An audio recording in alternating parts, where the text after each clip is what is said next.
Assalamu alaikum, welcome here at Al Madar, where we discuss more about how to gain the most out of your Ramadan. And today we're talking about parenting during the month of Ramadan. So, for those of you who have children, clearly you want to make this month the most blessed month for your children. You want them to benefit and learn from the experience, to come out of Ramadan better than they went into it. And in doing so, we want them to adopt the culture of Al-Islam, adopt the ethos of Al-Islam, and most importantly, adopt the practices of fasting, praying, and being good Muslims. That's the ultimate goal of all parents. But the question is, how do we effectively do so, or how can we improve the way in which we try and encourage our children to adopt Islam during this month? And the first one, a mandatory one, is the fast, the Sawm. And this is often a very difficult one for people because some people have the vision and the belief that fasting is too difficult for people. They sometimes people view fasting as almost like punishment or some unnecessary struggle, at least on a psychological level, not necessarily in practice, but on a psychological level. Whereas fasting is a moment, an opportunity to better yourself, to have patience with what your body is telling you over what you know is the truth. And what truth do you know? That you will never be harmed from fasting. Now, I'm not including those who have medical illnesses. That's something different. As Allah mentioned in the Quran, that if you can't fast, then you make up the fast on another day. So we're not including in this discussion those who have medical issues, underlying issues that prevents them from fasting unless they get, or by doing so, they will become harmed by the fast. That can happen due to old age, due to something medical. But as for being a child, then this is not something that will harm the child. As long as you adopt and make sure that you fulfill the necessary preparations, like any old journey, if you prepare yourself for the journey will be easy, inshallah ta'ala. So how do you prepare your child or yourself even for the journey? Most important preparation you have is a suhoor. It is the suhoor, or some call seri, or I don't know what other cultures call it. Basically, the meal that you eat before Fajr comes in. And it should be really easy now because we're on holidays, and I guess some people maybe not be at school anymore due to lockdown. Maybe some schools are open, depending on the situation. But ideally, you need to have something to eat before you pray Fajr, which hopefully also allow you to pray Fajr on time as well. If a person has a good enough meal, something that is nice and heavy, or at least something which has a slow digesting, maybe some oats, some dates specifically, and banana. One little recipe you might want to try out: some yogurt, Quaker oats, dates, banana, honey. Do that one, inshallah. And blend it up, obviously, not just eat it. Blend it up in a blender. That shake there will last you for many hours. So those kind of things, yes, your fast will still be difficult, but it's not something that can harm you. Now, what do you mean by harm?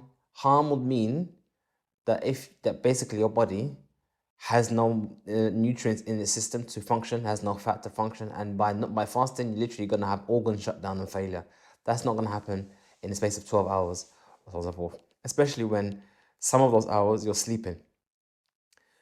So first and foremost, parents should understand that don't be worried about the fast. Even the companions of the Messenger of Allah sallallahu used to encourage the children to fast during the month of Ramadan, even by playing with them with their toys to help them forget that they were hungry.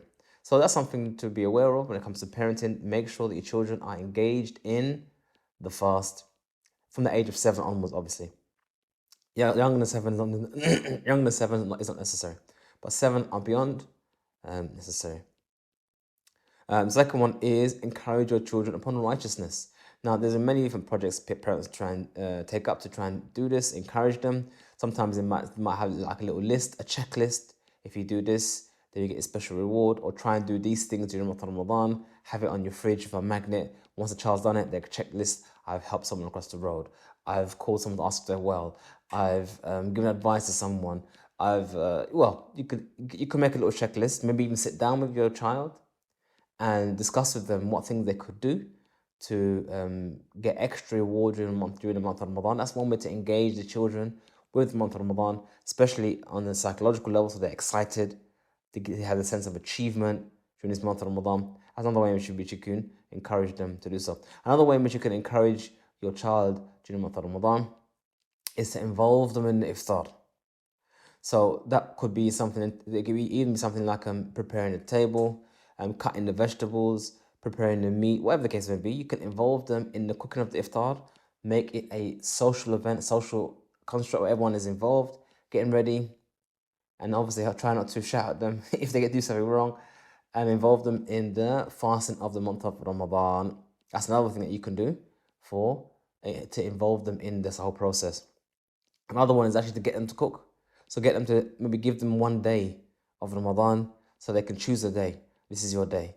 They get to prepare, look for the ingredients, go shopping with them, help them get the ingredients, help them cook the food if they're not used to cooking, and let them prepare a meal for the family.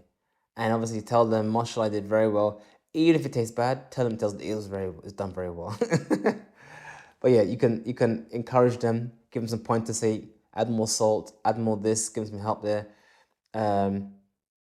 So yeah, these are some ways you can involve your kids during the month of Ramadan in the fasting. Another one is to involve them in the Taraweeh. Now, it's unclear how the masajid will be dealing with Taraweeh during this month.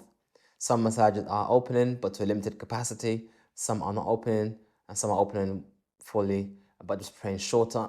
Every message is different.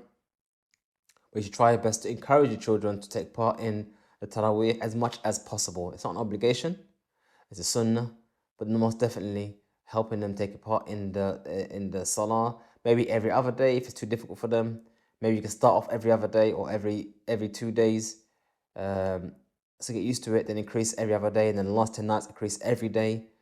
However you want to plan it with your children, you know the best how to manage your children, but try and encourage them to pray the month of Ramadan or pray in salah. And it should be easier this year because I think a lot of massages are trying to shorten their salah so they don't spend more time in the enclosed area. And most importantly, don't make it difficult for them. If you find your child is struggling with certain things, allow them to enjoy themselves. If they have a PlayStation which has halal games on it, allow them to play their games. If they want to play football, allow them to enjoy this month as much as possible so they don't have a psychological burn in their mind that, oh, this is the month where everything is boring, can't do anything. Make them enjoy this month as much as possible. And again, you find out that one way to do that is trying to encourage them to do good deeds and trying to do them extra things. There's so much things that you can do during this month. Try your best to encourage them to do so.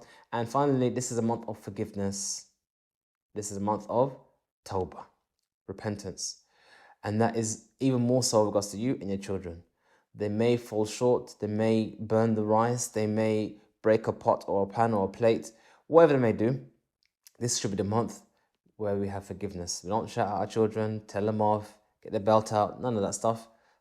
Be nice as possible, as gentle as possible, as encouraging as possible. If they do something you don't like, give them a hug, say, don't worry, I forgive you. This is the month of at-tawbah.